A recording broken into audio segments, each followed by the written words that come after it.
नमस्कार साथियों, vision super 30 online classes में आपका हार्दिक स्वागत है। मैं हूं विक्रम पटेल। कल हमने आउटब्रीडिंग के प्रकारों में आउट क्रॉसिंग और क्रॉस ब्रीडिंग के प्रकारों के बारे में पढ़ा था। आज हम पढ़ेंगे क्रॉस ब्रीडिंग के लाभ और हानियों के बारे में। तो आइए शुरू करते हैं। सबसे पहले बात करें क्रॉस ब्रीडिंग के लाभ की, तो क्रॉस ब्रीडिंग के लाभ निम्न है। क्रॉस ब्रीडिंग का पहला लाभ है, एक नस्ल के जो मनोवांछित गुण होते हैं उसको दूसरी नस्ल में प्राप्त करना। यहाँ मनोवांछित गुणों से तात्पर्य है कि कौन सा पशु भावी पीढ़ी का निर्धारण करेगा, किस पशु का उत्पादन अच्छा होता है, यानी कि जो पशु आर्थिक दृष्टि से लाभदायक है उन पशुओं के जो गुण होते हैं वो दूसरी नस्ल में प्राप्त करना। तो पहला लाभ हो जाएगा, एक नस्ल के मनोवांछित गुणों को दूसरी नस्ल में प्राप्त करना। क्रॉस ब्रीडिंग का दूसरा लाभ हो जाएगा, नई नस्लें पैदा करना, यानी कि जो नई नस्लों को तैयार करना। इसका पहला एग्जाम्पल हो जाएगा, जो गायों की राठी नस्ल होती है वो साहिवाल, रेड सिंधी और जो थारपारकर नस्लें होती है, इन नस्लों के क्रॉस से प्राप्त की गई है। दूसरा एग्जाम्पल हो जाएगा नई नस्लों को पैदा करने में हो जाएगा मेहसाना नस्ल।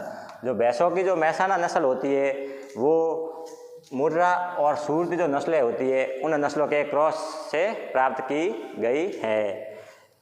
क्रॉस ब्रीडिंग का तीसरा लाभ हो जाएगा, क्रॉस ब्रीडिंग से उत्पन्न संतति एक तो बहुत तेज होती है, फुर्तीली होती है, अधिक उत्पादन देने वाली होती है और अधिक शारीरिक भार वाली होती है। क्योंकि क्रॉस ब्रीडिंग से उत्पन्न संतति में असमान जीन वो अधिक होते हैं, यानी कि हेट्रोसिटी ऑफ जीन मैक्सिमम होती है। तो एक बार हम वापस समझते हैं। क्रॉस ब्रीडिंग का पहला लाभ हो जाएगा, एक नस्ल के मनोवांछित गुणों को दूसरी नस्ल में प्राप्त करना, यानी कि जो नस्ल आर्थिक दृष्टि से लाभ दे रही है उस नस्ल के जो गुण होते हैं उनको दूसरी नस्ल में प्राप्त करना। दूसरा जो लाभ है वो हो जाएगा, नई नस्लें पैदा करना। जो गायों की राठी नस्ल है वो राठी नस्ल साहिवाल, रेड सिंधी और थारपारकर के क्रॉस से प्राप्त की गई है। दूसरा है मेहसाना नस्ल। जो भैंसों की मेहसाना नस्ल होती है वो मुर्रा और सूरती के क्रॉस से प्राप्त की गई है। तो ये था दूसरा लाभ। अब बात करें क्रॉस ब्रीडिंग के तीसरे लाभ की, तो तीसरा लाभ हो जाएगा, क्रॉस ब्रीडिंग से जो संतति उत्पन्न होती है वो बहुत तेज होती है, फुर्तीली होती है, उसका प्रोडक्शन मैक्सिमम होता है और अधिक शारीरिक भार वाली होती है। क्यों होती है? क्योंकि क्रॉस ब्रीडिंग से जो संतति उत्पन्न होती है उस संतति में असमान जीन अधिक होते हैं, यानी कि हेट्रोसिटी ऑफ जीन मैक्सिमम होती है। अब हम बात करते हैं क्रॉस ब्रीडिंग के हानियों के बारे में। तो क्रॉस ब्रीडिंग की सबसे पहली हानि है कि क्रॉस ब्रीडिंग से जो दूध में जो फैट है वो फैट की परसेंटेज कम हो जाती है। और दूसरी जो हानि है वो होती है, कभी कभी अनैच्छिक पशु पैदा हो जाते हैं, यानी कि अनैच्छिक पशु से तात्पर्य यह है कि जो पशु आर्थिक दृष्टि से लाभदायक नहीं है, यानी कि जो आर्थिक रूप से हमें हानि दे रहे हैं। तो कभी कभी क्या है कि अनैच्छिक पशु पैदा हो जाते हैं। तीसरी जो हानि है वो है, प्योर लाइन के लक्षण है वो कम हो जाते हैं। प्योर लाइन यानी कि शुद्धता। तो क्या होता है कि क्रॉस ब्रीडिंग से शुद्धता जो होती है, शुद्धता के लक्षण कम हो जाते हैं। और चौथी जो हानि है ये है कि क्रॉस ब्रीडिंग एक महंगी विधि है। महंगी विधि क्यों है? क्योंकि क्रॉस ब्रीडिंग के लिए विभिन्न नस्लों के शुद्ध नर व मादा पशु जनक के रूप में रखने पड़ते हैं, यानी कि नर व मादा पशु वो ज़्यादा संख्या में जनक के रूप में रखने पड़ते हैं। एक बार हम वापस समझते हैं। क्रॉस ब्रीडिंग की पहली हानि है, फैट का परसेंटेज कम होता है, यानी कि जो दूध में फैट होती है वसा उसकी जो परसेंटेज है वो घट जाती है, दूध में फैट है वो कम हो जाती है। कभी कभी अनैच्छिक पशु पैदा हो जाते हैं। अनैच्छिक पशु जो से तात्पर्य यह है कि अनैच्छिक पशु मतलब जो आर्थिक दृष्टि से लाभदायक नहीं होते हैं, आर्थिक दृष्टि से हानिकारक होते हैं, ऐसे पशुओं की हम कलिंग कर देते हैं। तीसरी जो हानि है वो है, प्योर लाइन के लक्षण कम हो जाते हैं, शुद्धता के लक्षण है वो कम हो जाएंगे क्रॉस ब्रीडिंग से। चौथी जो हानि है वो ये है कि क्रॉस ब्रीडिंग एक महंगी विधि है। महंगी विधि क्यों है? क्योंकि क्रॉस ब्रीडिंग के लिए विभिन्न नस्लों के जो शुद्ध नर व मादा पशु होते हैं वो जनक के रूप में ज़्यादा संख्या में रखने पड़ते हैं। ये थी क्रॉस ब्रीडिंग की हानियाँ। अब हम पढ़ते हैं ग्रेडिंग अप के बारे में। अब हम बात करते हैं ग्रेडिंग अप के बारे में। तो बात करें ग्रेडिंग अप के परिभाषा की, तो जो शुद्ध नस्ल के नर की अशुद्ध किस्म की मादा से पीढ़ी दर पीढ़ी मैटिंग करवाना, ताकि 6 से 7 पीढ़ी तक एक शुद्ध नस्ल प्राप्त हो सके, उसे हम कहते हैं ग्रेडिंग अब यानी कि जो शुद्ध नस्ल का जो नर होता है उसकी अशुद्ध नस्ल की मादा से पीढ़ी दर पीढ़ी मैटिंग करवाते हैं। तो इनकी पीढ़ी दर पीढ़ी मैटिंग करवाएंगे तो क्या होगा, 6 से 7 पीढ़ी तक शुद्ध नस्ल प्राप्त हो जाएगी।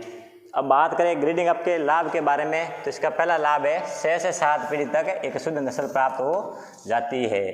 दूसरा जो लाभ है वो है कम खर्च में अधिक शुद्ध नस्ल के जो पशु है उसको प्राप्त कर सकते हैं।